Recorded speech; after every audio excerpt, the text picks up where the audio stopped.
மக்கள் நல பணியாளர்களுக்கு மீண்டும் பணி வழங்க கோரி விழுப்புரம் ஆட்சியர் அலுவலகம் முன்பு சாலையில் அமர்ந்து மறியலில் ஈடுபட்ட 200க்கும் மேற்பட்டோரை வலுக்கட்டாயமாக போலீசார் கைது செய்தனர்.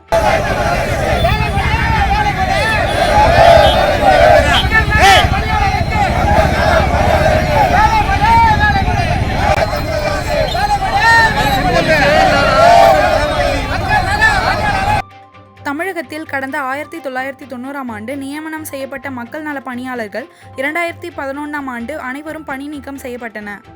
இதனால் பாதிப்படைந்த பணியாளர்கள் மீண்டும் பணி வழங்க கோரி சென்னை உயர்நீதிமன்றத்தில் வழக்கு தொடுத்ததின் பேரில் 2014ஆம் ஆண்டு நீதிமன்றம் வழிகாட்டுதலின்படி பணி வழங்க உத்தரவிட்டது.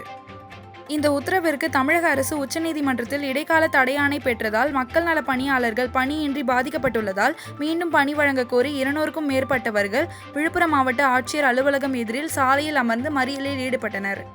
சாலை மறியலால் விழுப்புரம் திருச்சி சாலையில் அரை மணி நேரத்திற்கு போக்குவரத்து பாதிப்பு ஏற்பட்டதை அடுத்து மறியலில் ஈடுபட்டவர்களை போலீசார் வலுக்கட்டாயமாக கைது செய்ததால் லேசான தள்ளுமுள்ளு ஏற்பட்டது.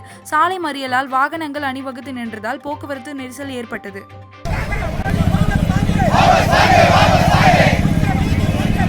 உச்சநீதிமன்றத்தை